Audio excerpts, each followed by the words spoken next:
Hello, team. Welcome to another ATP Geopolitics and Greg Terry Experience co-stream. It's been a long time since I've spoken with my good friend Greg, who is over there, obviously in Ukraine at the moment. He'll give you an update on where we're at. We'll possibly do a little bit of a map update during this. There's not a huge amount to add to the mapping update, which is good news for the Ukrainians, but it's all very dynamic, and I'm sure Greg will have his view on what is going on there as well. So, Greg, welcome. What are you up to? Where are you at? What have you been doing? I've been on the front lines for 13 days. I am now back in my apartment, safe and sound. Well, safe and sound. Yeah, safer and sounder. Yeah. Although I have returned to power outages, so I need to put a disclaimer here. At any moment, I could lose power, and if I do, you are the Greg Terry Experience again. Okay, yeah, I'm a poor second. But this is interesting though, because we were talking about this just before we came on. So I was talking about this in one of my videos the other day, that Ukraine was attacked very explicitly last winter, not this winter that's just gone, but the one before, by the Russians, who were trying to take out Ukrainian energy infrastructure. But they did an okay job, I guess, of trying to take it out, but actually it didn't have all that much effect. And a year later, Ukraine has far better air defenses, like far better networks and coverage. But Russia has attacked the energy infrastructure less, but they've had almost more effect. So it looks like some of their missiles have been particularly effective in getting through air defenses, or using ballistic missiles that they weren't using before. Like, what are your thoughts on that? So here we go. They are so this goes back to, it was 3 weeks or so ago that you were one of the first guys to confirm that 2 Patriots were taken out of commission. Yeah, with the structure of the vehicles and all that jazz. So that has an effect. Additionally, the amount of shaheeds that are flying. So, for example, last night, 2 nights ago, I was on with Andrew Mercado, and I was explaining everything to everybody because we were under live air alarms in the northern and eastern regions, and I had him bring up the graphic showing the live air alarms, and they were just kind of sitting there for hours. And people, I said, let me explain to you what is happening right now. Right now, shaheeds are flying around and they're mapping routes. They're mapping air defenses. Not all the shaheeds have payloads on them. Some of them have these 3-dimensional high 6 camera systems, and they're trying to route out routes. So for sure, Russia's having some success in that. We also were aware that the strike on the Dnipro power plant, the reason that was effective as it was due to, and when I mean effective, I was driving right on the 2 explosions. I saw it with my own eyes. It was one more missile, in my opinion, from a disaster, serious of ecological disaster we've never seen before. There was a collaborator there who had actually marked the targets. So we have collaboration going on that's seeming to be a more so when you combine collaboration with further mapping and hypersonic missiles, they are going to be a little bit more targeted. Now, the other thing is Kharkiv, guys, is really the intensity on Kharkiv is massive. And I can't really, but I mean, I guess I could now, but there's a massive power plant there. It's the 10th or 11th tallest smokestack in the world. Go look it up, type in tallest smokestacks, and you will see Kharkiv. It's either 10 or 11, but it's a massive power plant. And Kharkiv, that region has a lot of power facilities, and they are being damaged fairly regularly. CHPP 5, the combined heat and power plant, was taken out, and they reckon that's going to take a couple of years to fix. That is where the tall smokestack is. Additionally, over the last 24, 48 hours, the increase of glide bombs being used on Kharkiv. I reported that this morning, yeah. Yeah, so they are hitting these places, and we're now in the system having a deficit of energy when you look at the entire power grid. So and it's slightly worse as well, because that glide bomb that was used is a new type, so it's a 90-kilometer range one that's not been seen before, which adds another challenge, because Kharkiv is so close to the border that it can be hit by pretty much anything, right? But they can put it in the air over Belgorod, very relatively safe, and launch it, no problem. Yeah, and which is why Belgorod does get so much activity around there, like obviously so. But if you're then saying, well, instead of releasing these from 70 kilometers or 50 kilometers back from the front line or from Kharkiv, you can do it from 90 kilometers, and that's adding. It's even more difficult to shoot these planes down, and you just basically need Patriots everywhere. You need Patriots by Kharkiv. You need them in the northern borders to stop them getting hammered by the glide bombs, and then you need them on the front lines and by the cities, and in the west by the military industrial complex. They need like 60 Patriot batteries. Yes, but it's not going to happen. No. Let's just be honest. But they do need them. So that's kind of the energy grid talk there. We are back to how we were a year ago. We've not had energy problems for a year. Okay. When I mean with scheduled blackouts, systems are down, unexpected blackouts. But we are now back to those. And it is a challenge. I do see some questions in here. Before we change gears, I got to make sure I save this. I want to say hello to Dr. Thunderstorm. I'm saying hello to everybody, okay, on both channels. Dr. Thunderstorm's a huge supporter and really good, even with Rick. It's just so hello to Dr. Thunderstorm. Also, I saw a question in there for me personally early in my chat. How's Pete? Pete is alive. Pete is well. Pete is in hell. Literally where he's at and working to save guys' lives. And it's very, very stressful, but he is encouraged. He probably will watch this later. And yeah, he'll see all of your high Petes. So that's good. Also, the third question, how is Kirill? Kirill's birthday party has happened. And you guys will see Kirill very soon. Just for those who don't know, Kirill is a child who lives in a village in the Kherson Oblast that you have helped to support with his homeschooling or with clothing or whatever. We adopted basically the entire village, and I was wondering actually, because I don't want this to be a difficult question particularly, but do you worry that?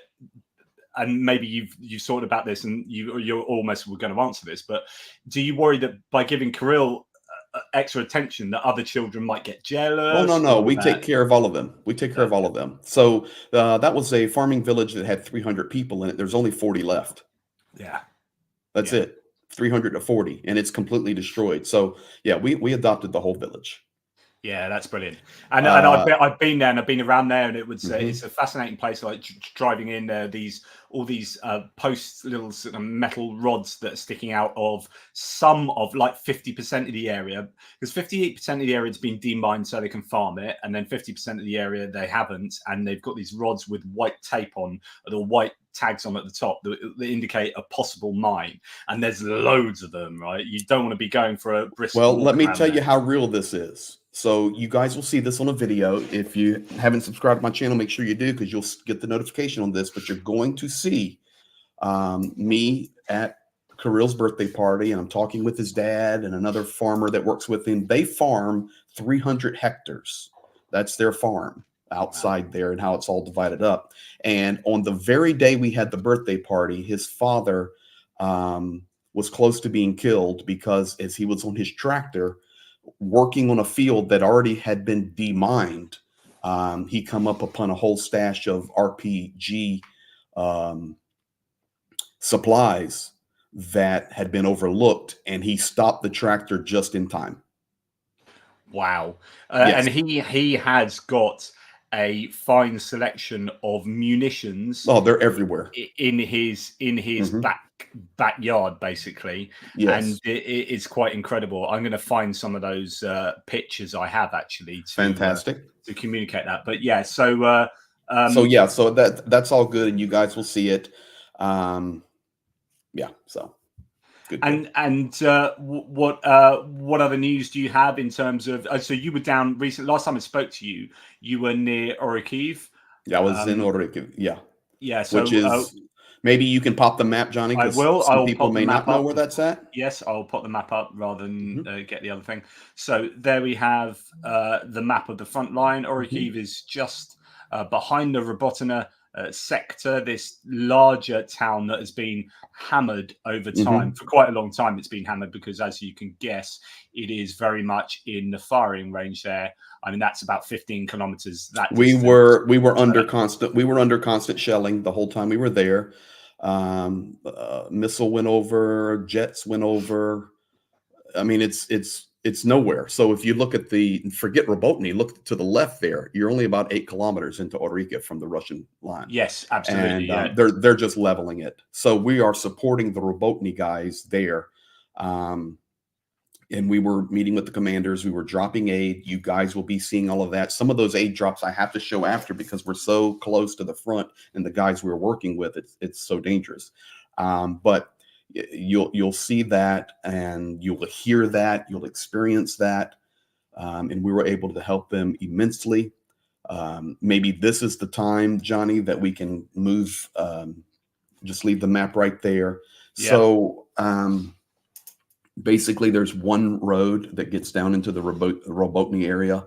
There's a couple of little trails now that would try to work their way through the fields, but it's been very muddy. So the guys that are fighting in Robotny are doing an amazing job, but many are getting wounded, and it's next to impossible to get them out due to the absence of armored evacuation vehicles. So for those of you that are on my channel right now, or those of you that are on Johnny's channel, you do know that this is something we're working on intently. We had set $200,000 as a project total about 17 days ago to purchase 3 Land Rover armored vehicle snatches for the front line out of the UK, get them in, which all the paperwork, everything's rolling, guys, no problem, to do that. And then we will hand deliver them to the frontline positions. We will deliver to Pete. We will deliver to our to 3rd Assault Brigade, 2nd Rifle Battalion, our adopted group. But when I got down to Robotny and I was meeting with the medics and I was in their stabilization point, and we were they are unable to even get the wounded to them because the only ambulance they have are 2 little ambulances that were donated by France and Poland, and they are non-armored and they are white. And you say, well, why haven't they repainted them? Because I'm going to give you some insight, and I don't care. I'm just going to tell you the truth because their commander's an idiot. And he has said you cannot repaint it because you've got better chance of staying alive if the Russians see that it's a white ambulance, which is absolutely ludicrous. Okay, it's stupid. The ambulances should be camouflaged. They should be painted that way because the Russians attacking, it doesn't matter to them. They'll strike any vehicle that's coming, civilian or non-civilian. It doesn't matter. So we, at that moment, I made an executive decision to add a 4th armored vehicle. So as of right now, we have raised in 17 days $196,500. Yeah, that is insanely impressive. Yeah. And next week will be, so that's 3,500 away from achieving the original three armored snatches. Correct. And that's not just the armored vehicles, guys. That is getting them into the country. That is all the documentation, all the paperwork, all the exports, all the VATs, the addition of drone jammers, the latest and greatest, the night vision, the run flat tires, the equipped with the winches on the front and the back. I mean, fully set up, delivered, hand delivered in a convoy by Zhenya, myself, and we'll get a couple other drivers, and fill the tank and hand them the keys. That's the whole project. It's not just buying the vehicle and then we go, hey, how are we going to get it into the country? No, turnkey. So I do not know exactly what the number will go to now, but I'm thinking it'll go to around 260. And we're going to get the fourth because we have heroes dying on the front line because the medics cannot get them out of even the first stabilization point off the zero line, maybe 200 meters behind it, where they run in and they grab them and they throw them in the truck real fast and they get them out. They're getting killed. So this is so important, and we're going to smash this very quickly. And all of these things add up. So if you can get your wounded out successfully, those wounded don't turn into dead. So that's obviously a bonus in the human in the human sense, but also in terms of then they have a chance of being of recovering and then getting back to the battlefield, or not getting back to the battlefield, but being part of society and adding to society and becoming and working some way. So you don't want to lose people for all sorts of reasons, other than obviously you don't want to lose human beings and their families and loved ones, etc., etc. So it is really important, and also that you have the knock-on benefit that if people know that Ukraine is trying their hardest and is able to medivac and look after their soldiers and then get them rehabilitated, then they're more likely to sign up in it as well, volunteer, or not be as unhappy with mobilization. So it's about putting everything together to this is why Greg's talked before in January about making sure pay it goes through, making sure compensation, making sure accommodation is there for different contexts of either troops as they're fighting, or in terms of when they're rehabilitating, all sorts of different aspects to doing war and looking after your soldiers, so that it's not unattractive to join the army, that that you'll be looked after. Because if you look at some of the public opinion about joining the army and whatnot, then there are challenges. And the Russians have this. We know the Russians don't look after their own. I showed a video this morning of a unit said that they've gone from 230 down to 38. So there's only 38 left alive of this one particular Russian unit of 230. And the 38 that are left alive are saying, we can't get a paperwork to show we're even volunteers. We're getting paid 40,000 rubles instead of 110,000 rubles, and all these problems that then their families would be telling other families, and that will just make it more difficult for the Russians. Okay, though that's the Russians, we don't really care how. In fact, we want it to be difficult and bad for them, but we don't want that to be replicated on the Ukrainian side. Anyway, sorry, that's my long rant. But listen, we tell the truth here. It is replicated on the Ukrainian side. Yeah, and that's the challenge. And it is. And the reason why, of course, is because you've got a country at war that is bleeding money out of every pore of its society, because that's what happens during war. And you're trying to rob Peter to pay Paul. You're trying to staunch economic blood over here, and it's bleeding over there. And things like this happen. But it's really important that you prioritize and get certain things, sorted. More than you get other things sorted, I guess. And we have, just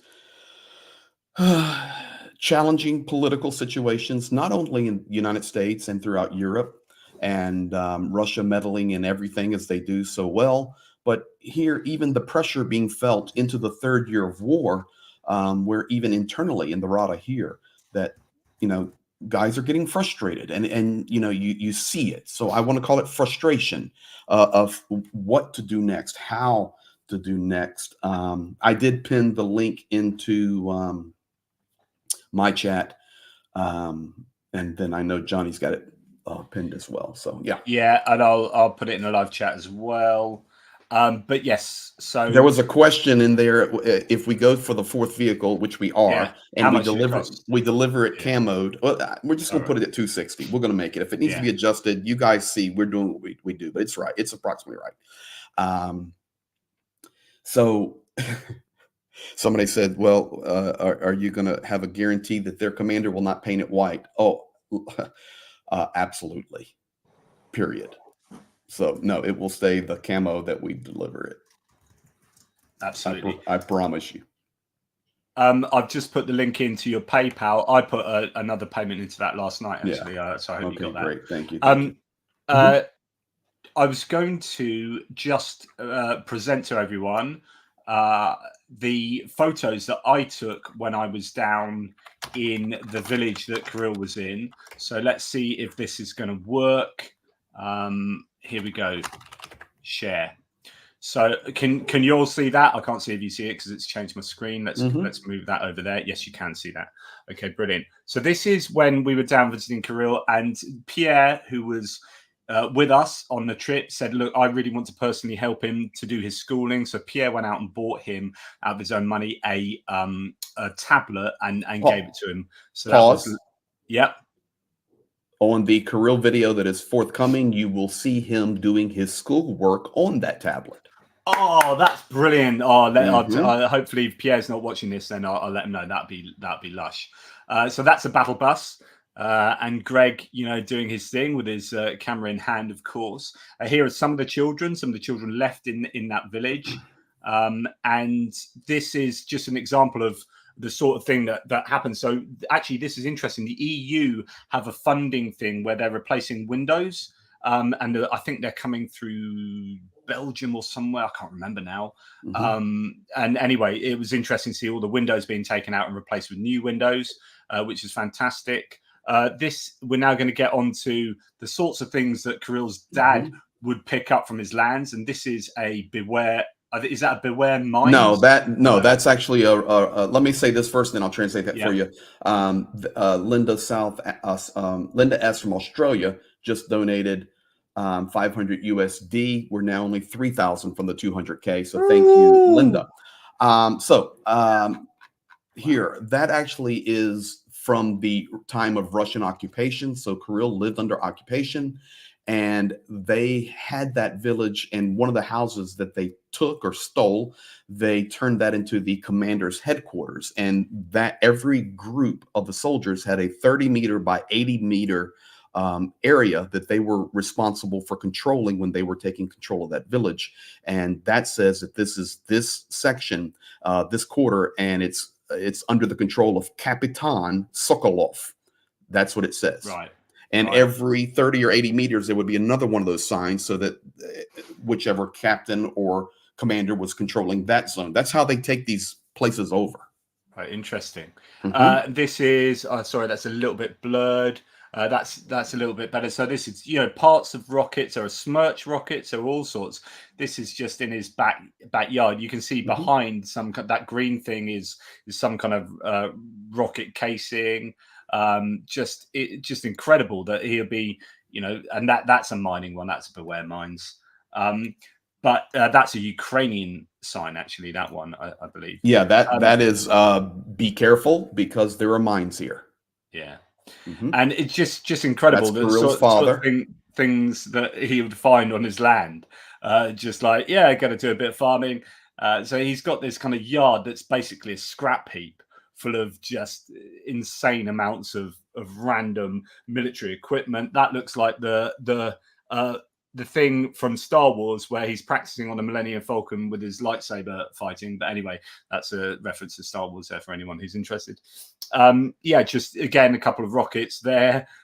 That is the guy who almost lost his life when we were with Kirill the same day. Yeah. So it puts a face to it. Yeah, and that's a door from a vehicle. Just quite incredible. So just plenty of this imagery of just different stuff that he would pick up off his land. Just pretty nuts stuff. And then of course, I don't know if it's in this set here these are all random pictures that I was taking. No, it's back, I think. I'm going to go and find that, but there was sitting on top of that S-300 missile that was just across the road from his house. So I'll just find that. But anyway, that's a little insight into life in previously occupied town, or village. Incredible. Okay, hold on. The real Dave Seaman, $10 added to the PayPal. Javier Alvarez, $50 donation via Bethel. We're now 240 away. Amazing. From 200,000. That is amazing. No, we're 3,000. Under 3,000. Less under 3,000. Mine. Yeah, good maths. I'm so tired from getting home, man. I don't even know where Jane and I were going so hard. So I mean, it's tough for you. You're non-stop, aren't you? just want to show you this. This is the road in the village, if you like, and that car on the right there has I presume machine gun bullet holes in it and in the seats as well. So you just wonder what the history of that car would have been. So I can tell you, in most of these villages here, when the tanks would actually come in, and I actually have an interview from a couple 100 days ago where I sat in a basement bunker with an older gentleman, and he told us exactly what happened when his village, and it's not Mirny, but it was actually a sister village to this over a few kilometers. And he told us that when the tanks actually came in, they went house by house, and it was one shot per tank. And it was boom, house gone, boom, house gone, boom, house gone. And then the soldiers on foot just randomly fired everything, damaging cars, just destruction, guys. That's what they do. That's the S-300, well, the remnant of the S-300 missile. That's our office. That's where Kirill and I do business. Yeah, and that's Pierre sitting on that. So this is, something that they found on the grounds, and it's quite incredible to see that. I mean, it's a sizable bit of kit, and these are the surface-to-air missiles that end up being used in the ground attack mode, and then having them, these particularly are flung into Kharkiv routinely, and also Zaporizhia and Dnipropetrovsk. So those are the three places that get a lot of S-300 attention. Adrian, thank you for that that $1,000 donation. That was in there. I had just gotten called right before we went live, so thank you for that. That's there in the total. This wasn't supposed to be particularly a fundraising one, but it's great for being that. So thanks, Robert Lockhart, who said, let's make 200,000 today. That'd be absolutely insane. It would be. Thank you so much for that. Just a few thanks before we get on to, I'll have a look at the mapping next. And there's a few points of interest to chat with you, Greg, about. Richard Bennett gifting 5 ATP Geopolitics memberships. Really appreciate that, Richard. Always a great supporter, as is Brian Ivey. Thanks, Brian. Really appreciate you, mate. And for your channel, Barfly Chef has become a member. So thanks for doing that for Greg. Yeah, thank you. Kevin Forst has gifted 10 of your memberships. So Kevin's such a wonderful person. Yes. SRUSA 54, thank you very much. You are a trusted member of the team here. So I really appreciate that. That's incredibly generous. Thank you very much. It allows me to keep doing what I do. 5 memberships from iBag M for you as well, Greg. Thank you. And then back to Robert Lockhart, who's rallying cry there. Thanks, Robert. And those people that you just mentioned who have previously added, they were doing it via our nonprofit portal via PayPal or direct donation. So yes, we're trying to catch them.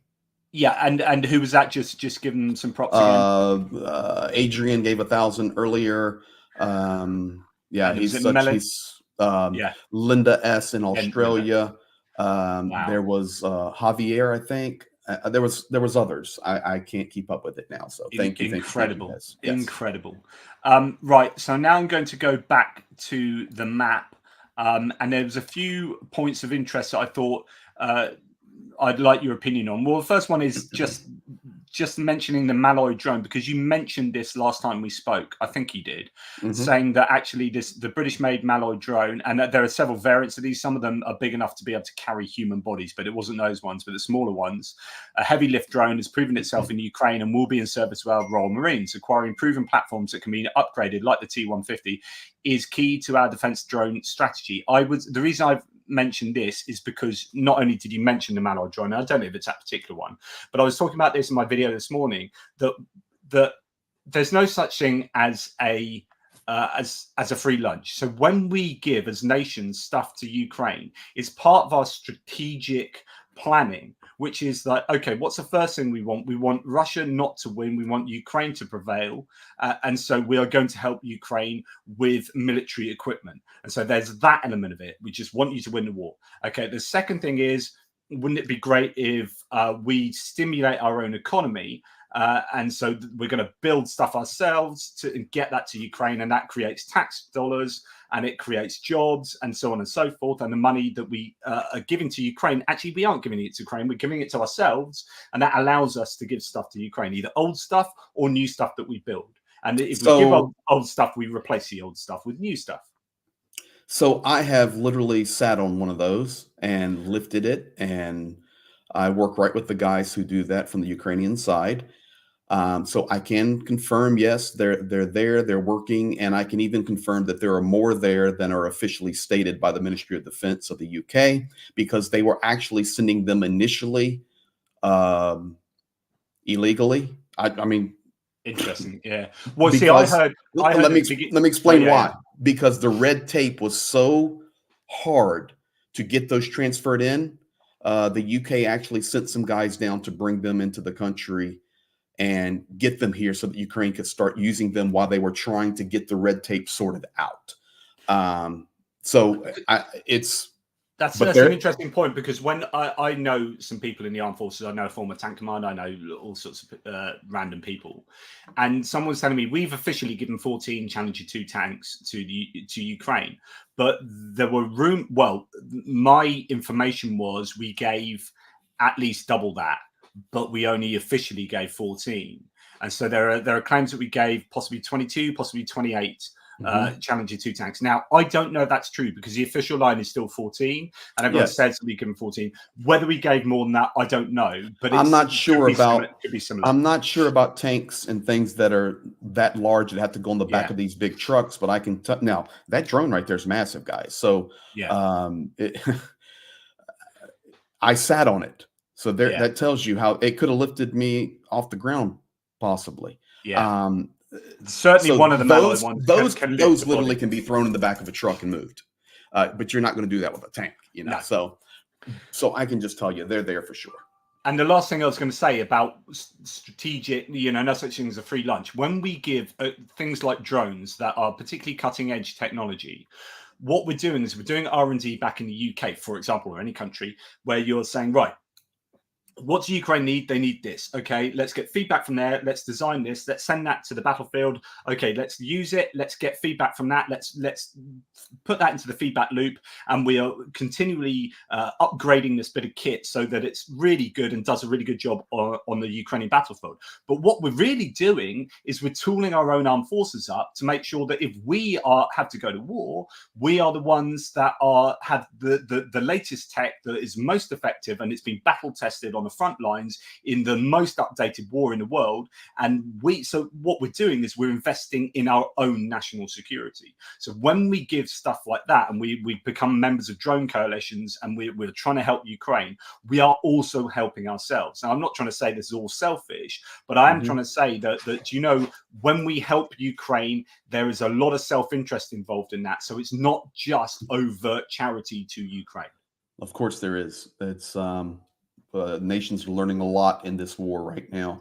Holy Oblation 50, thank you for that. I'm trying to keep up the chat now because people are directly donating. Jamie Snow, 20 to Bethel to try to pop this over. We're rolling, guys. Yeah, that's amazing. Thank you so much for this. A bit of an impromptu impromptu fundraiser, so thank you for all of that. Incredible. So next conversation point I wanted to bring up with you, and this is something I keep hearing, but either in terms of a localized area, like the common one that I hear, Greg, is that Kupiansk area is the next bigger place, and they're amassing troops and they're going to attack Kupiansk, and that's we've got to be careful up in the Kupiansk down to Svatovo to Liman area, Crimea area, that they've got 100,000 troops, Russians. But I've been told that for a year, and nothing's really changed for a year. So I'm always quite wary. There is something that's changed. King of the geopolitical world, Vladimir Putin's been reelected. So there is a change, and I'm going to tell you. I'm going to tell you right now, they're coming. Yeah, they're coming. I have heard it from every commander, from Sumy to Kharkiv to Kupiansk. We're going to lose Chasiv Yar soon. I'm telling you, just like I told you we were going to lose Avdiivka 6 weeks before it happened. It's going to happen. We're going to lose Robotny, And the commanders in Robotny and Orikhiv told me, when we lose Orikhiv, we're going to lose 50 kilometers instantly 50 kilometers of ground. And this is, so actually let's bring that up on a map. So this is one of the things I've been talking about how, well, this doesn't have intrinsic value, Robotny or Robotny area, but what it does do is it forces the fight to happen here and not up here, and that's the same for an awful lot of places. It's like, you've got to fight somewhere, and we'd much rather fight it as far away from where our main arteries are as possible. And Thank you, Johnny Christensen. And I know you know this, but guys, when you look at that map right there, let me just explain one thing to you. Orikhiv is in a hole. It is way down a hill in a valley, and it is way low. And when Russia is over here on the left pushing, they're actually having the high ground. You can see the hills up above Orikhiv behind it. So this is looking south from Orikhiv. Now, it might not look, this is 1-to-1, so it doesn't look like massive, but that is an incline that goes up and up and up. There's no question. It's high ground. And Orikhiv sits down in this little low, you can see it, little low bottom there. And that's why Ukraine doesn't want to fight in Orikhiv, because they would be at a disadvantage with high ground, much like we've experienced in the east. And these are all farming fields that go up and down. And over to the left there, it really, if you go back to where Russia's pushing in, if you go up towards Novoandrivka, that, not Novoandrivka, but right to the right of it, it's a little higher ridge right there. And this is, so this is in the bottom right hand side. Some of you might not be able to see it. There's a height there. So this is Novoandrivka is 61 meters, and that's rising up and up and up. This is 110 meters. So you can see that that's rising to 130 meters pretty much here. So you can see that, these are these settlements, and Orikhiv is 33 meters. Hello, so sir. Hold on. See, that's do that again. Greg's telling you the truth. I was just there. So what was you say? 133 to 33? No, it's sort of, so the lowest point I've seen around Orikhiv is, Orikhiv itself is sort of 30 to 60 meters. Okay. And then as you come south, it's sort of 115 meters, 125, sort of 130 maybe. Exactly. So it's noticeable, guys. Yeah. It's noticeable. Yeah. And so if they get to here, obviously that means Orikhiv will be just basically, they'll be easily taking it out. And the problem coming out of Orikhiv, so if you do your same thing and put it in Orikhiv, so you're at that 30, 40, 50, 60, 40, 48, Now go up that road right there. Just go north. And that goes up to 100, So I'm telling you, it's in a hole. Yeah.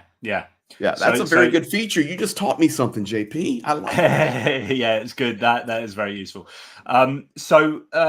That is certainly a challenge. And so going back to the question is the economy. Well, not the question. The claim here from the Economist is that spring in Ukraine brings with it a fear that Russia will mount a big new offensive. Ukraine's ability to hold it off this time looks much less sure than it did then. That's why they urgently need to mobilize more troops and build more robust frontline defenses. Now, speaking of both of those issues, interestingly, frontline defenses are being built quite considerably. In fact, I think I've got some imagery of this to share with you. So here we have the construction of defensive lines and structures continues in all directions of the front. And in fact, the Zaporizhia area that we're just looking at, the Orikhiv area, I was under the impression that Zaporizhia has has supposedly got the best built defenses. They've been building them there fairly well for a long time, and it's other areas like Avdiivka that they've lacked them. But Zaporizhia, here we have special anti-drone equipment being installed. I do wonder, like, if these end up being completely tunnels, like, you've got to be able to shoot out them at some point and get it. So I wonder how that all works. But anyway, point being, they put the pills up on top of it. Yeah. The concrete things. The point being that Okay, the fortifications are being built, but the Russians, post-election, as was always thought to be the case, that they were going to mobilize after the election. There could be 300,000 people suddenly, or maybe more, thrown at the Russian armed forces. How well trained they'll be, how well equipped they'll be, that's another question. But you can expect a national mobilization going forward. Mm-hmm. Yeah, and then therefore a big attack, whether it be up in Kupiansk, whether it be down here, whether it be all over the place, or whether it even include coming across the borders into Kharkiv, because there are some rumors that they still intent on taking Kharkiv as well. I don't know that the Russians would be able to manage something like that, but the threat is there. The threat is there, and we would have to see on that. I personally feel they can.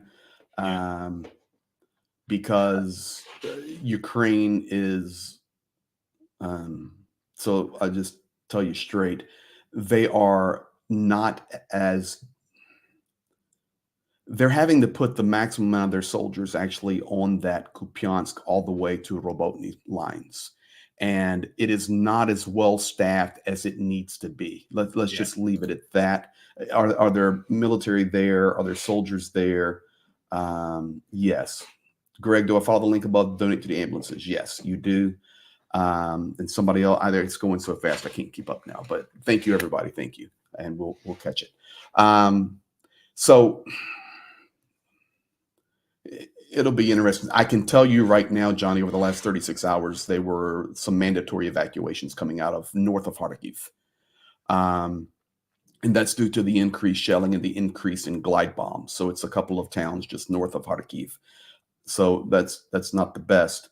So I mean, the good news is that Syrskyi came in and did an audit and found out that a massive number of troops hadn't been rotated to the front line, and there was a really inefficient use of Ukrainian troops, or at least inefficient rotations or non-existent rotations. So the good thing that came out of that is that suddenly a bunch of troops were able to be used, which would then mitigate the need to mobilize. Like they need to mobilize, of course, they need to mobilize, and we all recognize that. But at least there was the ability to get some more troops through that auditing process, as I understand it. But I presume the Verkhovna Rada the Ukrainian Parliament is trying to desperately work out how to mobilize without shooting. And they can't. They're in gridlock, much like U.S. is, and it's just going to take time, guys. It's going to take time, and unfortunately, right now, Ukraine doesn't have that time. We need to get supply here. We need to get decisions made, and we need to get much more active than we are now. Captain Heimars asked on my channel, how can Ukraine handle the glide bombs before the fighting jets will come? They can't, period. Is there anything volunteers help clean up chrysolite? Well, I would answer that they probably can, but it would require being very risky with air defense, which is what they did. So the way I understand it is that, and we were calling for this for so long, which is like bring a Patriot close to the front line to do some really risky popping off at Russian VKS who are dropping these glide bombs. And it did take a long time, but they did do it around the Dnipro River, and they took out a bunch of Sukhoi fighters in the Kherson Oblast. And they did it in Zaporizhia. They took out some around Mariupol, and they took out the A-50s around there.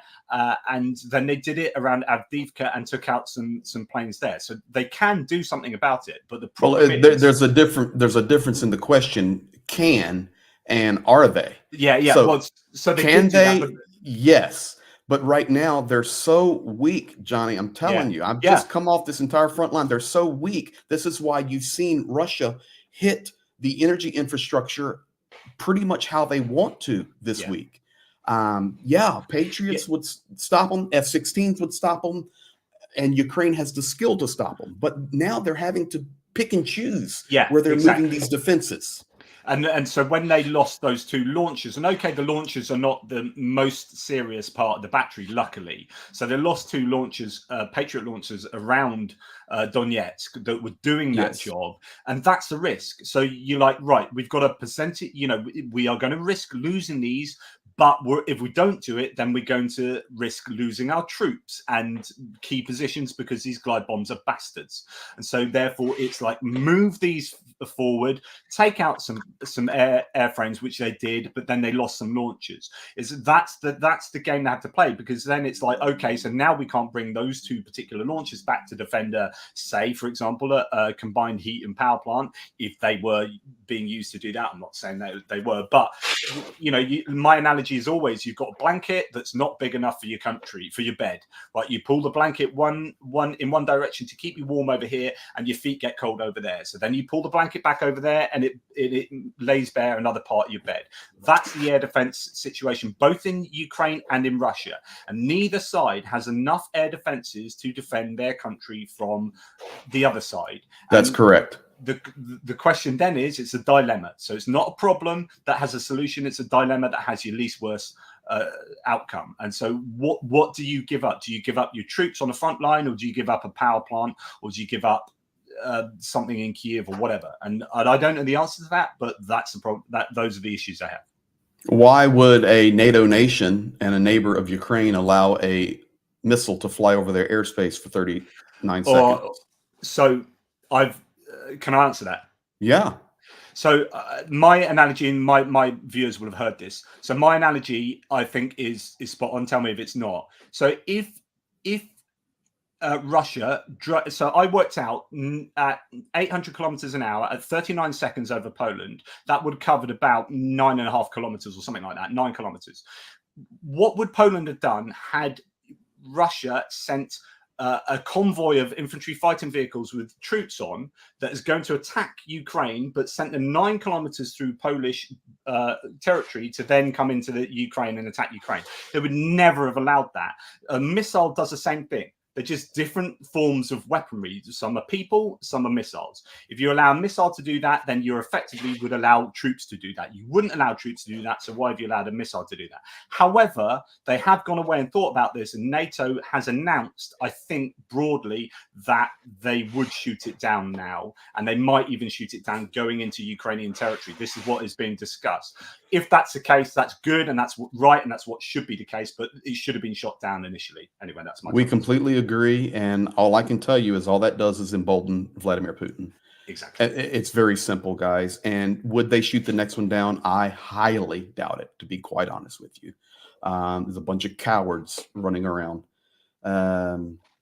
It'll be really interesting to see that, actually, because I hope they will. They've talked about it, and they surely know that if they allow Russia to keep pushing the envelope, they'll just keep pushing the envelope more. You've got to, at some point, just go, no, that ain't going to happen. Are we having fun on my chat? They must be having fun. They want the mods to jump in. I snuck this live stream on people, so I didn't get it to them in time. It's set up, Johnny puts me on crazy times with that UK stuff, because you have to stream with Johnny when he's between cups of tea. So you have to make sure. Additionally, guys, if there are clowns in our chat, don't worry about them, because they're not here. So yeah, they're paid to do that. They don't have those. I always say, look, if you really believe that, if you really believe what you're saying, then you're a moral monster. Otherwise, you're paid to say that, and either way, it doesn't look good. Jog on.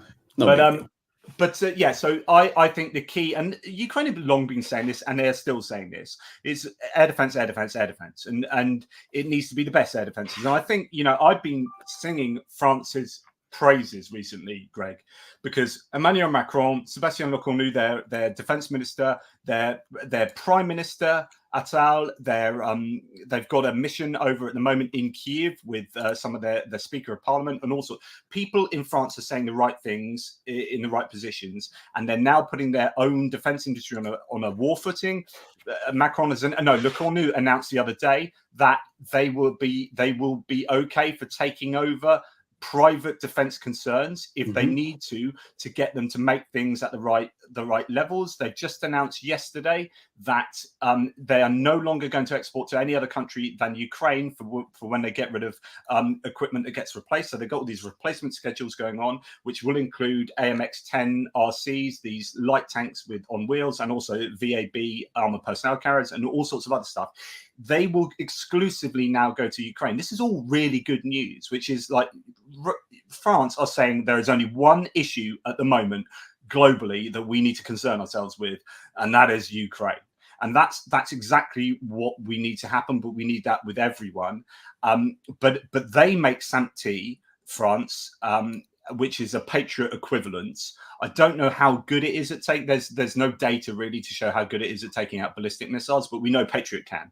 So those two systems, and we know Ukraine have bought 5 Patriot batteries are due to turn up in Ukraine. There was a rumor, Zelensky announced the other night, that 2 more air defense systems have turned up that can shoot down everything. So there's a theory that Ukraine has just received 2 more Patriot batteries, but there are supposed to be 5 that Ukraine have bought directly from RTX, from Raytheon. So going forward, some good news, but they just need, instead of 5, they need 10. Instead of 10, they need 20. Just that's what they need, and they need a damn sight load of them. Yeah.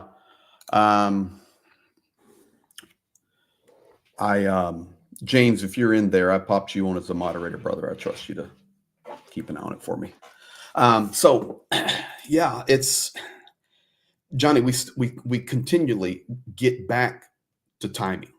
And you come back to the issue that Ukraine needs supplies or stuff, as you call it, and then additionally, really, guys, to work out this mobilization issue. It's very important right now, and I would love to see kind of all this stuff come together at one time. Mobilizations being fixed, guys being trained, guys being rotated, supply coming, F-16s coming, and let's see what happens. Because that's where we need to be. It will be. It's like because sometimes I get really depressed about like the state of affairs, right? And you think, and you see the destruction done to civilians in towns, villages, towns, and cities right across Ukraine every night, and you think, okay, it's obvious who the good guys are, who the bad guys are. I know that's simplistic, but it's bloody true, right? So. And then you think, okay, they're going to mobilize 300,000 people or whatever Putin can do. But then I go, okay, what do we have to be more satisfied with? Well, on the mobilization front for Russia, are they able to train and equip 300 to 500,000 people? So there's one thing saying Russia can do that, but actually the logistics of that will be absolutely horrific for Russia, because one, they won't be able to train. They haven't got the logistics to train those people, so they're just going to be throwing broadly untrained people in. 2, they don't have the equipment for those people. I'm fairly sure of that. 3, extracting 300 to 500,000 people out of their economy like that, in their economy, there are elements of screws turning on the Russian economy. I know people think it's all too slow and this and that, but America, as much as Congress is screwed at the moment, are doing things behind the scene that I think is actually quite effective. So you're starting to see Chinese and Indian banks no longer do things, take on Russian money, because the US is turning the screws with secondary sanctions on those banks. So the US is doing important stuff that they can do, irrespective of the fact they can't get equipment to Ukraine. So anyway, point is that you take 300 to 500,000 people out of the Russian economy, they are screwed, and they're already having issues with selling hydrocarbons and all sorts of stuff. So the good news is that if they do attack big time going forward this year and into next, then actually it could be Russia's last throw of the dice, really, in terms of any sustainable future. But on the other hand, Ukraine still need to be able to defeat unarmed or poorly equipped, poorly trained soldiers. There are still boots on the ground that can generally fire an old AK-47 or something. So they still need mobilization. But I am slightly buoyed by Europe's response at the moment in light of the lack of American aid. I would agree with that completely, Johnny. And I think it's also they're starting to see some handwriting on the wall after this election. there was questions. Okay, are we going to? Is this going to kind of relax? Not end, but relax a little bit now post election. And people were wondering, maybe the election's been done. There'll be a little chill. It'll give more time for Ukraine to be supplied and get their mobilization taken care of. But we're seeing that it's actually not. And now I think Europe is waking up to the fact that we need to crank it up here. It doesn't look like the U.S. can come together right now. And we're every day that ticks by, we're March the 28th right now. And every day that ticks by, we're one day closer to November. And our country continues to have chaos and chaos. So we have to be, EU says, okay, so we have to jump in. We have to step in. We have to do what's right. So I'm hoping that will continue.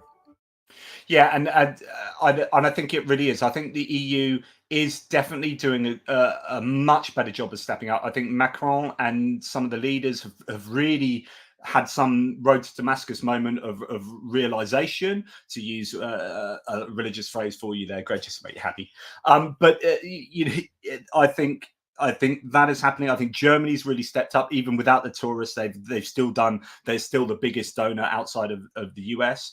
I'm interested in things like Greece. So Greece has suddenly come to the party, and this is again going back to give America the US some props, because the US my opinion is that the DoD, the Department of Defense in the US, and Biden administration realize that they can't do anything with military aid because their hands are tied with the Congress impasse, and as a result, they're saying, right, since we can't do that, we need to do double the amount of stuff outside of giving our own aid to Ukraine. So let's mobilize our ability, our diplomats and whatever to get stuff done. And so sanctions are being focused on, but also twisting people's arms. Like Turkey starting, I don't know if people have realized last few days, as the US has made bilateral contracted requests for explosives from Turkey. So Turkey are going to help the US get their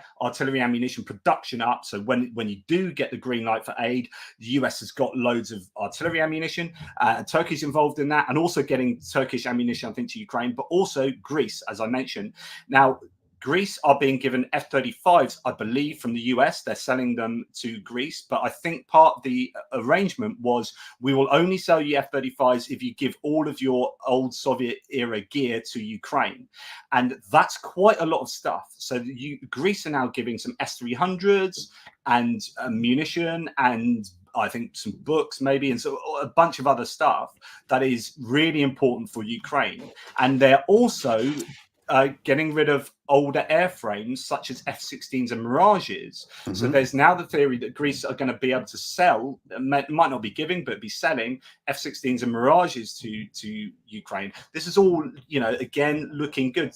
But I imagine a lot of influence is being put on them, or a lot of pressure is being put on them by the US. So the US is still playing a major part, irrespective of the fact that it can't get that aid directly to Ukraine. Anyway, it's just right now, while that's happening, right this very minute, there is a mass cyber attack on Ukrainian television, and it is broadcasting Russian propaganda. Really? This second. Which is something Ukrainians have done to the Russians. They're doing the same thing. Absolutely. Yeah. No. But it's a shame. Not, it's the warfare is multifaceted. I think that's what people need to remember. Yes, we have a front line that looks like World War I.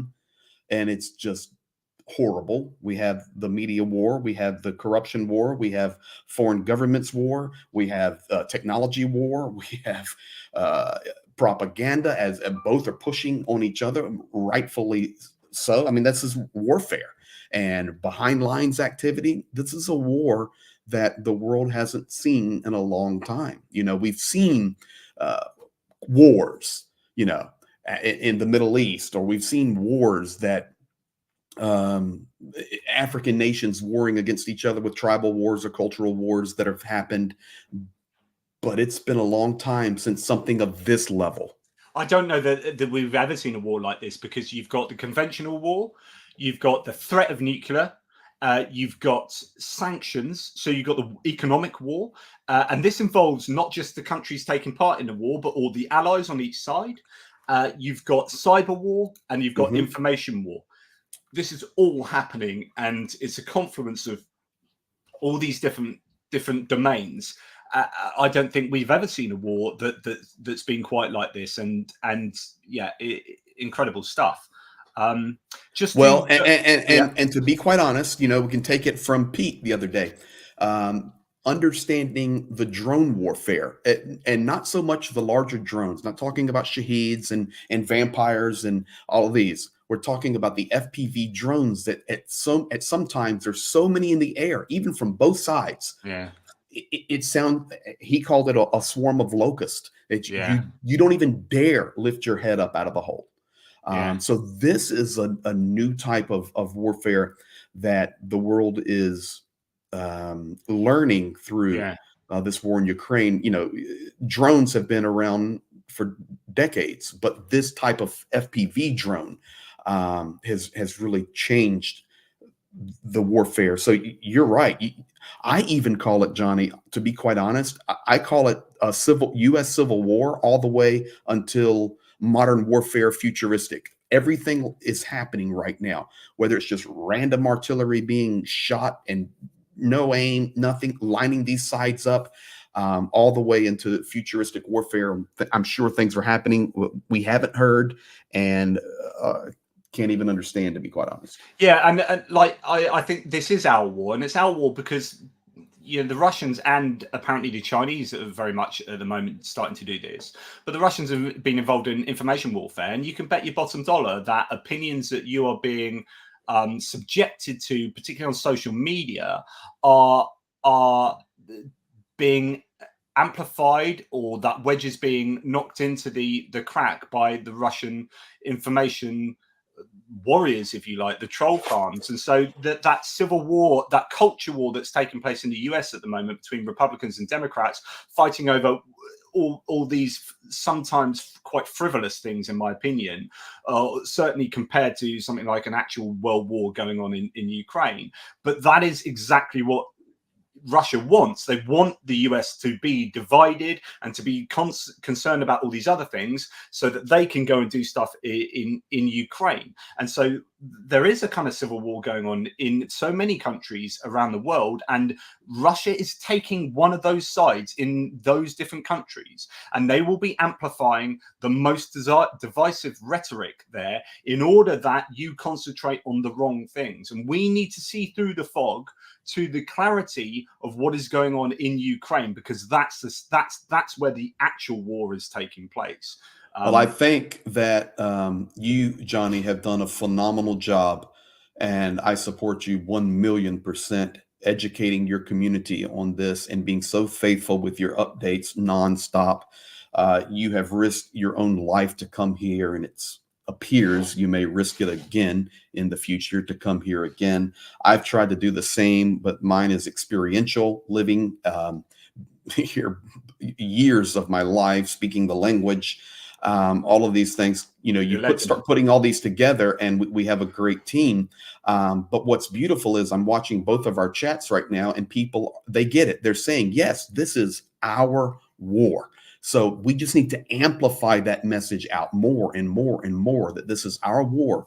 And as we do that, I believe, I say it every time I'm on my stream. Well, not every time. Every time it works into the talk, but or if I'm a guest on someone else's stream, I still believe that grassroots efforts can persuade massive governments to change. I really believe that. I hope so. I mean, it's quite depressing. Someone reached out to me this morning, one of my viewers on my Facebook group, to say, he messaged me to say that he's been banned from Facebook for standing up to Russian propaganda. So he's calling out Russian propaganda, and all the trolls there report him, and he gets banned because that's what the algorithms will do. Because you get, and this is what the Russian trolls do: is they report people. They do it with YouTube and YouTube comments and YouTube channels and Twitter, and game the system. And he's banned on Facebook for standing up for what is good and right and proper, and it's really depressing. But there you go. Let me do this, Johnny. Yep. So I'm seeing it, even the questions in there, what are we raising funds for? Ambulances, the armored vehicles. And I'm talking to Pastor Kent now. We're at 198,700. So we've raised over 2,700 on this stream. So guys, we weren't even planning on it. No, we're now 1,300 from there. And so let's talk just a few more minutes here, Johnny. And I don't want you to miss your spot of tea, but we're getting really close, guys. And our team there with Pastor Kent and our administrators are watching it right now on our secure donation. The reality is, Greg, is that I'm more likely to need to go to the toilet than get another tea, because my Russian warship FU mug has the contents of which have been long drained, but they are filtering through my system, and I might need to leave you to take let me ask you a question. Do you need to go right now? Well, I always need to go, but I'll hold on and do the mapping first, and then I might have to pass over to you. Okay, so I do need to go right now. All right, so I'll do the mapping. Go to the mapping. I'll hop right back in. Go to your single cam, because man, good on you, I've been drinking so much water. I need a diaper. Maybe we should both do this at the same time. Just leave dead air. No, then people will leave. You keep talking. I need a diaper. Okay. See you in a minute. I'll take you out. Right, over to me. Sorry, guys. It's only me. Right, we're going to go to the front line now and see what is taking place. I'm going to move that to another screen. One of the greatest things I decided to do was buy a second screen for, obviously most people do have this, and as a YouTuber, people have like 9 screens. I am behind the curve, but second screen is the most useful thing in the world. Right, okay.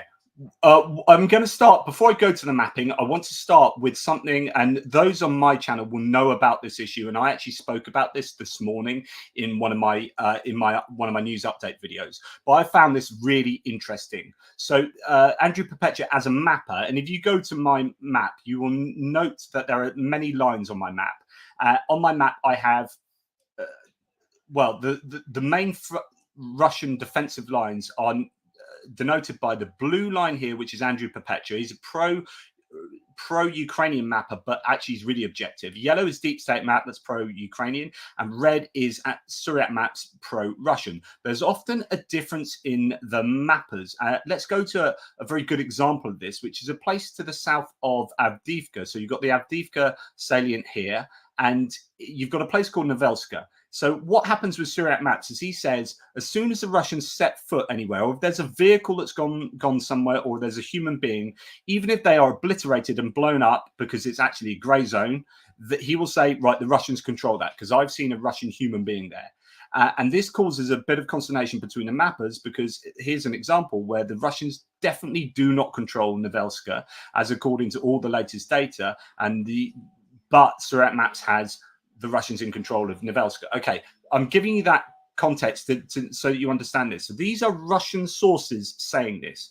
Okay, the first one says, on the thread More and More Strange, which is a thread I think that they add stuff to, our infantry fighting vehicle was going on the attack. The infantry fighting vehicle was knocked out and the assault group was destroyed. Ukrainians and then our bloggers sketched a place where they finished off the group with drops behind us. And the heading More and More Strange, we continue. 4 of our infantry fighting vehicles were traveling, 3 were shot down, 1 returned. 2 infantry fighting vehicles managed to land troops. At the very extreme point, a group of 6 people landed and were covered with artillery. Ukrainians and then our bloggers drew this on the map in red. What they're trying to say is that on the map, we were... So the point of this last comment is exactly what I've just said. So this is, they had 4 infantry fighting vehicles, 3 were blown up and 1 returned. They managed to drop some people off, but they were destroyed by artillery. But even though that happened, our bloggers put that as red on the map, which is exactly what Surat Maps does, and puts that as red on the map. But the Russians, by their own admission here, don't control that land. Now, it gets worse here. So then what happens, you get another comment here that says, on March the 23rd, this is in Ivanivska. So we're going to actually go and find that. So Ivanivska is an area which is suffering, which the Russians are taking control of gradually. And it is this buffer zone between Bakhmut and Chaziv Yar. This is where Greg Terry has just been, and he will no doubt update you. I'll just add him back here. But this is fascinating stuff. So recently we've heard that, well, Suryak Maps, as a pro-Russian mapper, said days and days ago that the Russians took control of Ivanivska. And he said that because the Russian MOD announced it. But straight away, the claims from the Ukrainians, and even though they are likely to lose Ivanivska, and they might have even lost it already now, but the point is that they didn't lose it at the time that Suryak Maps said they lost it. And in fact, the Ukrainians still controlled, or at least half of it was grey zone, right? And then this was a comment from a Russian. On March 23rd, so this is 5 days ago, the Russian Ministry of Defense announced that it had taken control of the village of Ivanivska, which is when Suryak Maps changed to having the control in the Bakhmut direction. The information is absolutely and completely untrue, says the Russian. However, this information was not intended for Russian citizens, and certainly not ours, but exclusively for Russian soldiers who were sent to the western part of the village on the 23rd, the 24th, and the 25th, having previously shown a statement from the Russian Ministry of Defense about complete control over Ivanivska. In other words, they were under the impression that they controlled the whole village and then sent their troops to the western side of it thinking that they controlled it. Naturally, the Russian fighters not only failed to reach the western part of the village, they also did not have time to enter the central part because the Ukrainian armed forces inflicted fire on them along Shirokaya Street and Artyomov Lane in the eastern part of Ivanivska. And then finally, okay, on your fingers, Ukrainian bloggers draw territories on maps for us, misleading us. I would argue it's actually Russian mill bloggers that do this. Our bloggers happily draw the same way that Ukrainians do. Too often, what was sketched by Ukrainian bloggers began to not coincide with information from the field. In general terms, all this drawn on the maps by Ukrainians is taken as exact proof that is so. So anyway, translated is, the Russians appear to be actually using these open source intelligence maps as their own intelligence and doing attacks into places that doesn't coincide with reality, and they end up losing troops because they think they control places they don't actually control. And this is absolutely incredible, to the point where, tongue-in-cheek, Andrew Perpetua says killing Russians with maps is a fine art. Us mappers are very dangerous people.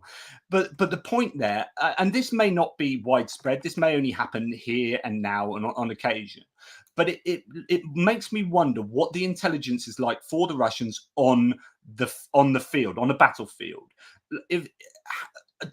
We hear sometimes that they don't communicate very well between different elements on a battlefield, between different units, and this is the same for the Ukrainians. Like there are issues for both sides, of course, but if they are using open source intelligence to then think that they control somewhere and then do a maneuver on the basis of that, and then they don't control that area and then lose those vehicles as is being claimed, then that to me is just, it blows my mind. Like, you would never, ever have the US Army ever doing something like that. Like going on the internet and saying, well, we control that because I saw it on some mapper on the internet. You'd have US intelligence, satellite imagery, all sorts of drones and all sorts of stuff, and they won't. Okay. So just remember, you have to continue to remember the Soviet mindset of military action. Human life is not valuable. Yeah. So even if they're working off of wrong intelligence, or if they have the right intelligence, but they just want to meat grind it, they'll just send them in there. They don't care. Ukraine is not that way. Okay. So there is a difference. Now, Ukraine is having to break out of that mentality with certain commanders, and they are. But it doesn't surprise me at all. That they would do that. But it's not only because of intelligence or mapping or the drone reports back. It's also mentality. Yeah, and they do have that, send the troops in. And you hear this anecdotally, but so consistently that it's more than an anecdote from the Russian testimonial videos that they release, saying they just use this as meet attacks? Can we stop it? But why change something? Why fix something that's not broke? So for them, like, as horrible as that is, and as inefficient as that is, it still sort of works to the point where they are moving westwards and they are having, like, scare quotes, success. Like, you can ask in historically looking back on this whether it was a success by the metrics of, like, is 1 square kilometer worth 2,000 people or whatever. Yeah. History will tell. History will tell, and time will tell. But the reality is, I will say it. I will say losing. it this way. I will say it this way right now. They have the initiative right now. I think that's the fairest way to say it. It's not like, they're on full bore offensive, but they do have the initiative. My real concern, Johnny, is not about Ivanivsky and Chasiv Yar, because behind that, Konstantinivka and Kramatorsk and Druzhkivka and Slavyansk, Ukraine is ready, well prepared, and has the high ground. My concern right now is more coming west out of, and I will tell you this stuff, guys, now, coming west out of Avdiivka. Additionally, I'm also concerned about Krasnogorivka. That's a large place that we really do not want to lose, just outside of Marinka, up there above it. Those are challenges. Robotny, what happens there is going to happen, but Krasnogorivka and the western push out of Avdiivka, you're pushing on Pokrovsk, and then Pokrovsk is Karakova, yes, and then over to Pokrovsk. It's vitally important, vitally important. So we'll see. I can tell you also that Ukraine is reinforcing at Odessa. Yeah, so I find Odessa fascinating, mate. And the reason why I find it fascinating, so I like using my pen, so I'm just... listen, it is such a beautiful... you're the best pen using MS guy on the planet. Absolutely no doubt. There's no quiver in your liver. So Odessa is fascinating because this is the red line for Macron and France. Now, I find this really interesting and actually quite correct. So Macron has said, and he said this before the official announcement, so some leaks came out to say that he had told people previously in a meeting that if the Russians get to Odessa, then you'll get French forces inside Ukraine. Now, his red line is Odessa, and I agree with that because Odessa represents Ukraine's ability to do international trade, essentially. So if Ukraine lose Odessa, they effectively lose the entire seaboard here, which means they have no ability to transport their grain. And it also means that they'll lose all of this. With that, they'll lose all of this area that is as well fertile area that's farming area too. And Odessa is the third biggest city in Ukraine, which has its own economic value. And essentially, if Russia took control of this area to Transnistria, they would control Ukraine's economy. They would destroy the economy, and they would themselves would have all of these trade routes and would entirely control the Black Sea. And so that is right. That is a red line for France. Let me tell you one thing right now. And this is, I mean, it's everybody. I mean, not everybody knows this, but there's no intelligence here because I'm not giving locations. But a massive amount of engineering equipment and gear is heading to Odessa. Massive. I watched it. I wonder whether that's for then moving to Mykolaiv and then moving to. I imagine. I do not know the answer to that. All I can tell you would is, it just be defensive? Yeah, I don't know. I can just tell you, Odessa is being targeted much more regularly than it was. There was a lull, and you still have to keep in the back of your mind the Transnistria region loaded with supply. Whether it's old Soviet or not, it doesn't matter. It's still quantity. we're not worried about the amount of soldiers there, but the quantity of munitions and artillery there in Transnistria region, Tiraspol over there is massive. And I don't know. I'm just telling you that we keep our eyes on Odessa, Mykolaiv, Kherson. So one of the theories is that that's the biggest Russian haul of ammunition and equipment, or the ammunition supplies in basically in Russia is in Transnistria. So some theories are, and there are only, I say only, 1,500 Russian soldiers there who are probably not going to be your crack troops. If Ukraine went on the attack into Transnistria, that would be fascinating. But it could also, unless the Russians decided to blow up that supply, as if and that's your worry. But that could be on the cards, as you say. That could be why their troops going to Odessa. That would be a really. I don't know, but I can confirm to you I've been there. That is Russia 1978 to 85. That's how they live. And absolutely, it's loaded with equipment. Absolutely. So there's not a question. In fact, I've even read that it's the largest munitions dump in all of Europe. Yeah. Whether it is or not, I don't know, but I do know that it's loaded. Yeah. And I just think this is Odessa is so important. Like the Russian generals have said that it is your like minimum objective for the Russians. Like if they're going to do anything, it's taking this land bridge to Transnistria. That's what Russian generals have been caught on camera saying. Essentially, I'm paraphrasing. Yeah. So you can talk about the Donetsk, you can talk about Kharkiv, but actually this area would be far more important. It would give more protection to Sevastopol and Crimea. It would give, and it's just economically, it would destroy Ukraine. And so, but Ukraine as well, if they can not take Transnistria, but take out the Russians there, get that equipment, and then help Moldova with Transnistria, then I suppose that would be a bit of a bonus. But it could also open up a massive can of political worms, geopolitical, like international diplomacy. I don't know how the international community would see that if the Ukrainians did decide to do something like that. I don't know.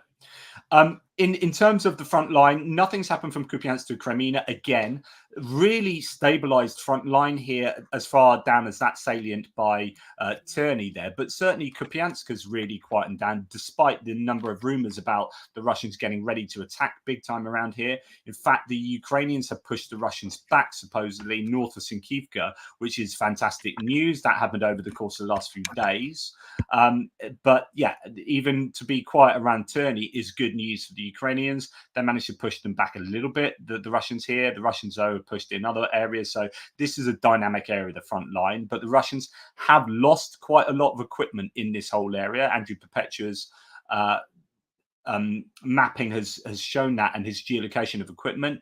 As I said to you the other day, they got some high-res satellite imagery from here and found another 50 Russian destroyed piece of Russian equipment on top of the 96 they'd already mapped, just because they had higher resolution imagery. Each high res imagery for an area that big costs about $400. If you can help Andrew Perpetua out with his mapping, when you go onto his Twitter onto his Twitter account or go to his YouTube channel, that's, I think, would be really helpful if anyone has the wherewithal, the desire to do that. That would be fantastic. But yeah, it has been very painful for the Russians to take this area. They've lost phenomenal amounts of kit. But again, it's back to what Greg was saying. You know, they're prepared to do that. That calculation is a calculation they're fine with. We'll take a few kilometers. We will lose a lot. But hey, we've got the stocks behind to keep doing that. When we come down to Bakhmut, there's no change to the mapping for the last 24 hours. That doesn't mean there isn't stuff happening. It just means that either there's a lag or a lull, just a temporary lull. But the Ukrainians are under immense pressure around Chasiv Yar. It's happening around Ivanivska, possibly even going a little bit further south to Klishchivka, and then further up north to the Bodanivka area as well. According to Surat maps, they had some success there, the Russians, previously. No reports. A pro-Ukrainian mapper or source says Russian forces have slightly advanced into the center of Ivanivska. So this would be from yesterday and the day before, as geolocated imagery shows. Fights here take place within 50 meters of each other. Russians are advancing along a small forest strip north of Klishivka, taking over some positions.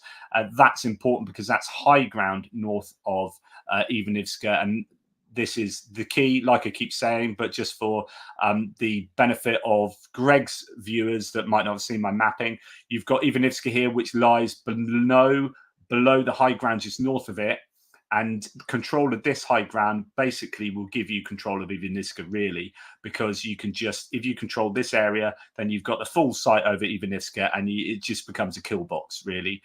And so, same thing we're talking about, for example, like in Robotny. You know, a lot of these places. So there's lots of ravines throughout this area. So let me tell you, for example, Chasiv Yar, right? So I'll translate that for you. Chasiv and Yar, 2 words. Yar means ravine. And you guys are going to be shocked what Chasiv means, but Chasiv means quiet. So Chasiv Yar actually translates quiet ravine. So there's lots of yars all throughout because the terrain is just absolutely ravines. The word is ravine, not really hilly, just ravines. And they put a lot of these towns in the ravine. Yes, for some reason my browser's blocking me doing something there. I'm going to try and get you a topographical map of the area in a minute, but I'll just finish doing the Frontline update first. So anyway, in the meantime, it is difficult. I do have an update coming on the giving in just a few minutes. You guys hang on here before Johnny and I close out. Awesome.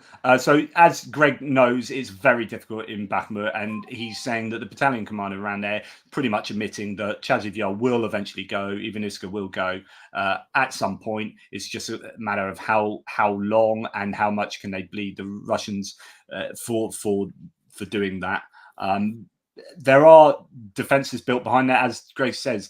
This area there's been military around Kramatorsk and Sloviansk and Konstantinivka for so long, because these have been the areas that have been supplying Bakhmut. So during the whole Bakhmut debacle, these were the staging points, essentially, you know, in different ways. And so the Ukrainians might well be well prepared, but the problem is the closer you get to these cities, the more the cities get directly shelled from artillery rather than longer distance rockets, and then the more you lose these places forevermore. You know, Konstantinivka, I was just in a lot.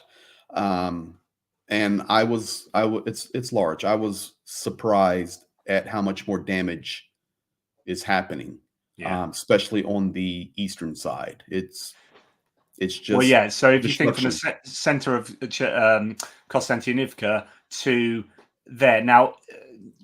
There's an argument that Russian artillery doesn't have the range it used to. So even 20 kilometers, which is a normal artillery range easily, actually, they might struggle a little bit with that, depending on the wear on their barrels and whatnot. But you would imagine that Konstantinivka is well. Yeah, that eastern side's getting hit, I can tell you. Yeah. So that's good news that there's no movement, but that doesn't mean that there won't be tomorrow, etc., etc. Then we come to Avdiivka. And again, the movements are according to Suryat Map. So there's a pro-Russian mapper saying that there are some moves to the west of Orlivka. And there's a couple of things that worry me here if these are true. So up in Badichi, north of Badichi, according to this Russian mapper, the Russians control part of the ravine, if you like, or the start of the river up here, and they control some area west of the river down here by Badichi. Now that is super worrying, because this area is, let's zoom in a little bit, there's a river here. Let's draw that on so you can more clearly see it. This river starts basically up here and comes along around there and goes to Umanska and off over to there. Now, the Ukrainians basically have pulled themselves back behind the river, obviously, and it's high ground to the west of that river. And so this is a good, advantageous position for the Ukrainians, and they should be able to hold on to that for at least some time. Now, if the Russians have actually got across the river here, then that's a problem.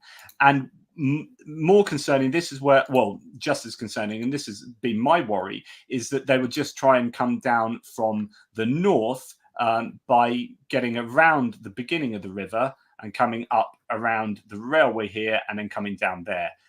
And behind the Ukrainian lines, because that's what they appear to be doing around here. The Ukrainians had pushed them back south of Novokonyovo, so the Ukrainians had actually, I think, recognized this challenge and done some counterattacking here. But if they have had success here, that is a problem for the Ukrainians. But again, that's Suryat maps, and it could just be a repelled attack, and they usually just denote that as Russian gained, even if it's a blown up a couple of BMPs that haven't got anywhere. So take it with a pinch of salt for both of those claims, but it could be that the Russians have got across the river. I don't know. Time will tell. Yep, absolutely. And then as Greg has said, no, Krasnoyarivka is super important. Kurakove over here is super important. And the Ukrainians have managed to stop, or at least the Russians haven't advanced significantly there for some time now, actually. Best part of a week, really, around here. Where they are having more success appears to be around Novomykhailivka, which is a challenge too. I mean, then they get to Konstantinivka, then they get control over this road that gives them the ability to come down to Vuhledar. But then if they cut all of this off, then the Ukrainians are unable to get HIMARS down to Mariupol. So actually, this is quite important area here. And Novomykhailivka is the first domino, really, or the next domino along to this area being taken control of. So it's important that the Ukrainians keep hold of this as long as possible, but obviously they don't want to keep hold of it so long that they attrit their own troops in a calculation that's not beneficial. So all of that will be going on. But according again to Suryat Maps pro-Russian mapper, the Russians have made some fairly significant gains along that axis there. So this is no, that's further up north. This is here. Suryat Map says the Russian troops control 55% of Novomykhailivka. Again, take that with a pinch of salt. Yeah, so there is that. And then Null Reports talks about in the area that geolocated footage confirms further Russian progress south of Novomykhailivka into the urban area, connecting with Russian troops advancing from the east. So that's actually different from what Suryat Maps has said by saying this is controlled down here. Or slightly different, rather than control gained up here. But anyway, what's interesting to me, it's not urban. It's very rural there, but it's 3 streets of houses. There's no. It's a small little place, but important little place. But important, yeah. So this is an agricultural setup. Yeah. They're just that's all that is. Chicken houses. Yeah, I don't know. I'm guessing probably chicken farm. Yeah, and north of there, equally rural, but actually quite well fortified by the Ukrainians previously. But if they start losing north and south of there, then you start seeing it all get filled in. So the Ukrainians struggling to maintain control over areas around here and losing ground all around this area. But yeah, we'll see how that develops and whether it's an area where the Russians have lost phenomenal amounts of equipment around Novomykhailivka. They honestly have, like, the geolocated evidence of the numbers of bits of kit they've lost here is just stupendous, but they seem to just be fine with that. It's just incredible.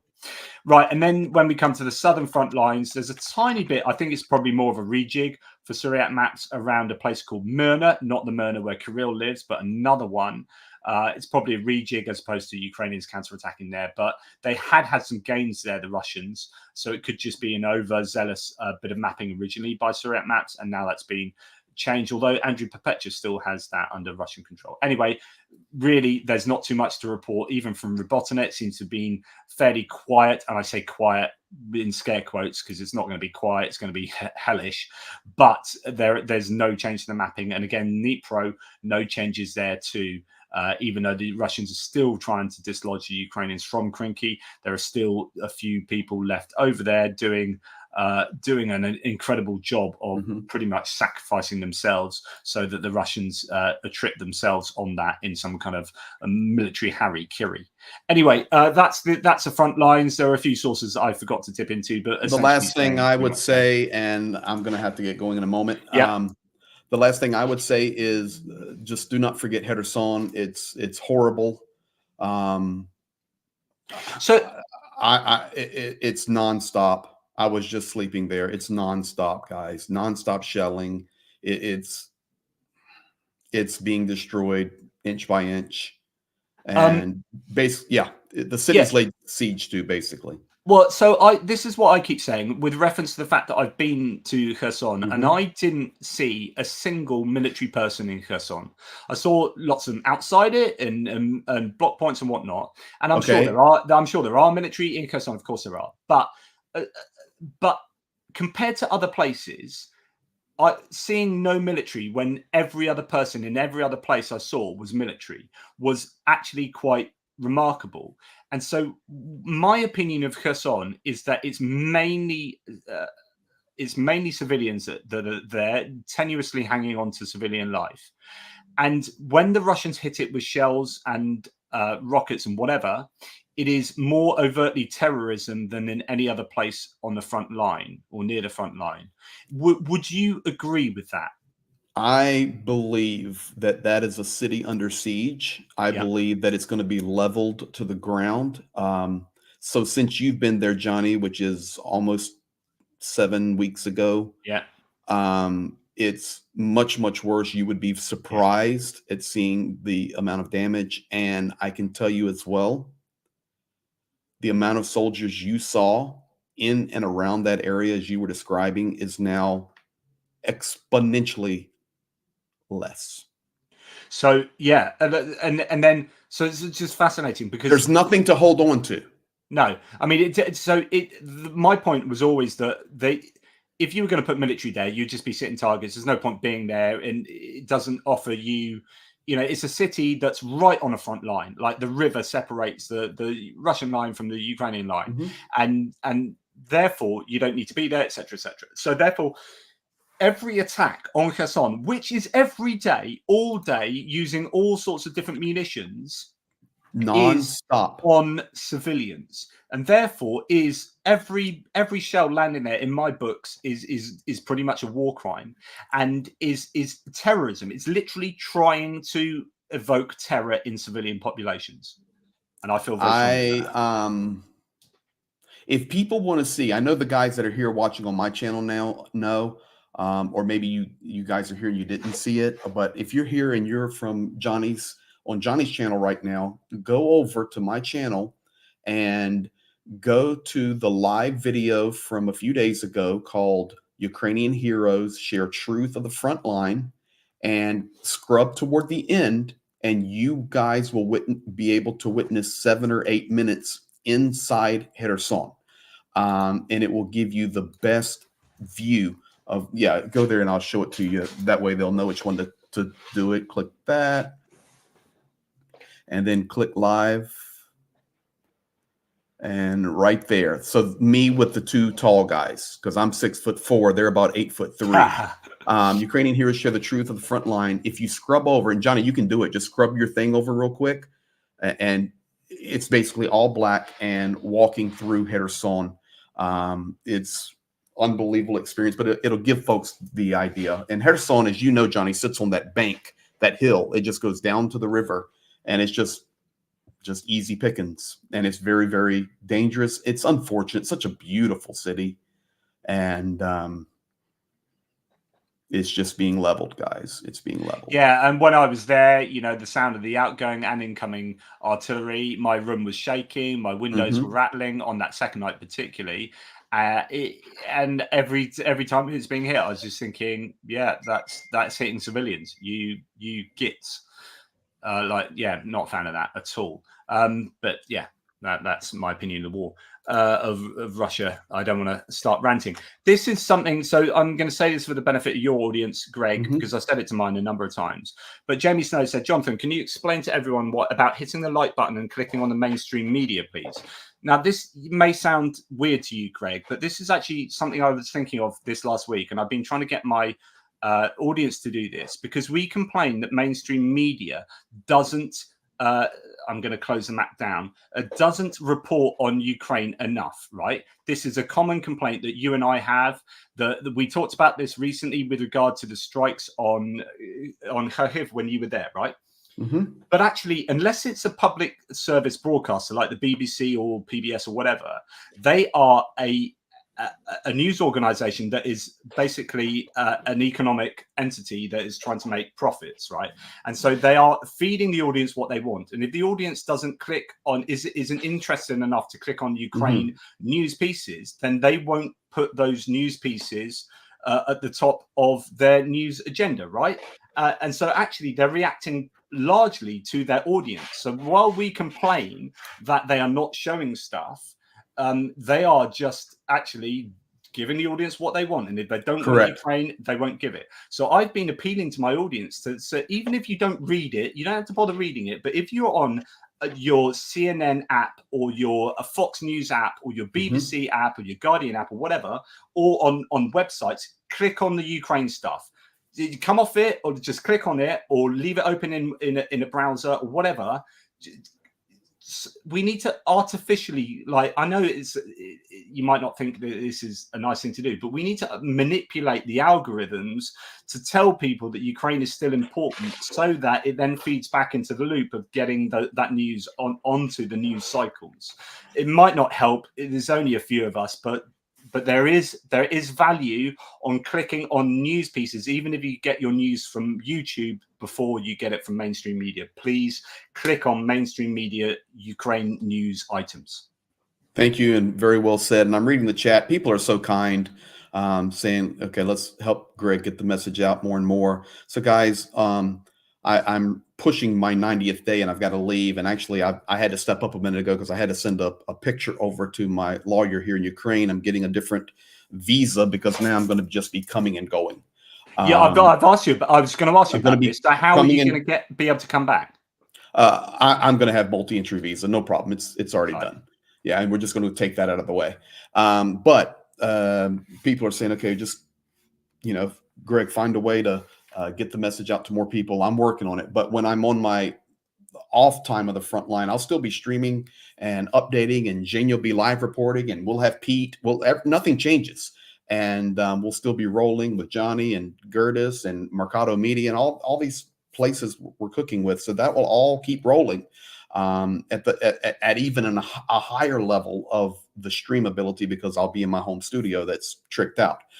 So that'll be happening there. But then also want to try to find ways to get it more into mainstream media for all of us, because this is what we've got to get to help this get better. Absolutely. And in more people. So let's do this, Johnny, and I've got to get going. Yeah, I'm just going to say some thanks to people. Yeah, please, let's do that. Thank you. So Robert Lockhart, who already thanked you, but then he said can't leave out JP. So thanks, Robert. Really appreciate that. Very kind. David, Slava Ukraine, great work, guys. Thank you very much, David. Super kind of you. One for you, Greg Lynn.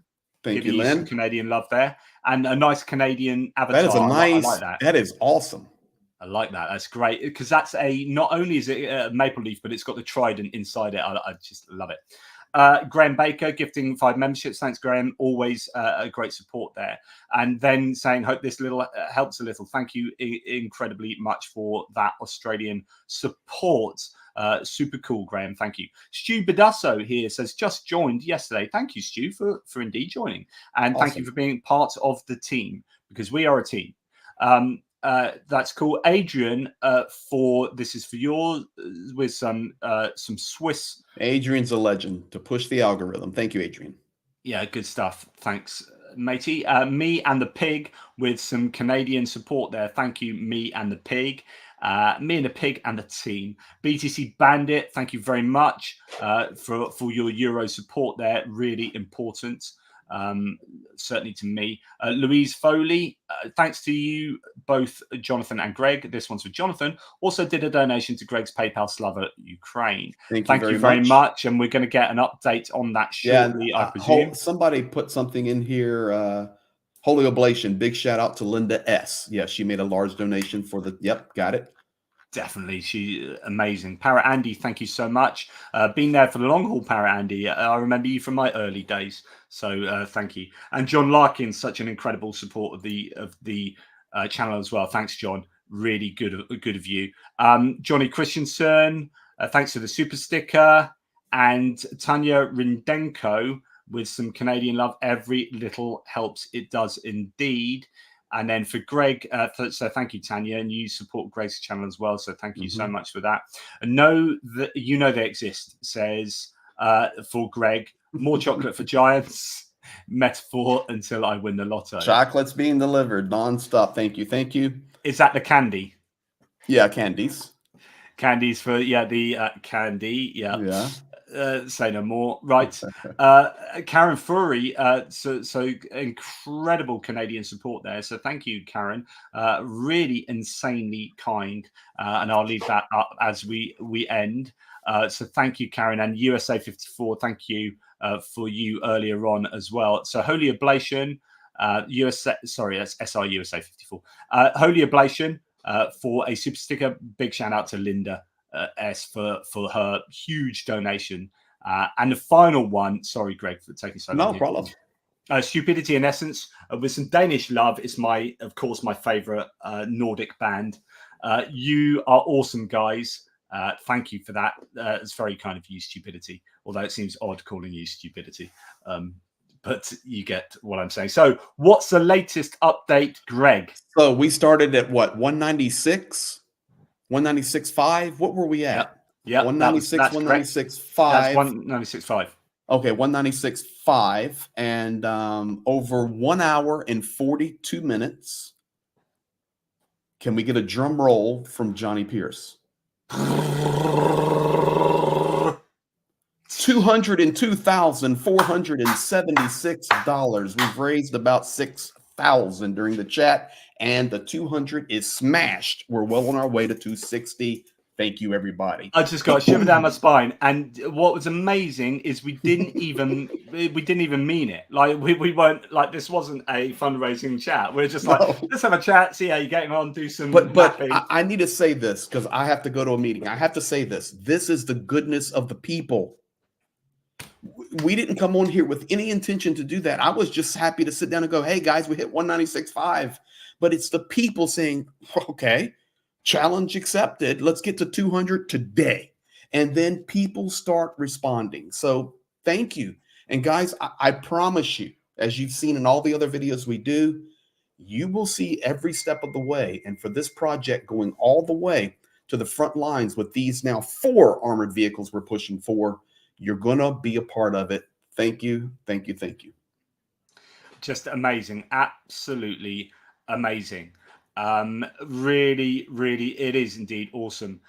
So, well, look, thank you, people, not Greg. I'm going to thank him in a second, but thank you for all you've done and for watching this and supporting the efforts of Greg and Zhenya and the amazing work that they do on the front line, delivering that stuff, and for helping to get 3 Medivacs so far, and we'll be working continually to get that 4th one. But thank you, Greg, for all you do. Dickie Dawson's in the chat, the Shills, and he's a massive supporter of Ukraine as well. So thank you to Dick Dawson and the Shills. Is that Dr. Dawson there? That's Doc Dawson, yes. So he's from the Shills. Yes, I'm going to get you on there. Yeah, because do you know what? About a year ago, someone, I think it might have been King Raccoon, someone anyway, was like, I need to get you on the Shills, and I was like, yeah, let's do it. But it's so would you by the website? Of course, I would.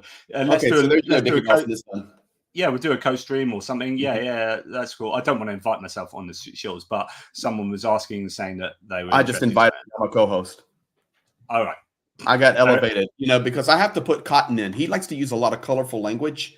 So I have to put Cotton in my ears and let it filter through so that I'm not warped too much. But you are a delicate soul.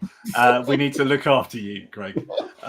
It's not from the bombs and the missiles that are flying past your ears. It's just that cussing that's taking place. It's okay. Everything's good. All right, guys. Okay, well, look, take care, y'all. Really appreciate you. Thank you so much. Take care, y'all. Stupidasso 90 coming in. Had to round it up. We are now a done deal. Okay. Thank you, Stu. That's 2025, guys. Let's go. We got it. Thank you.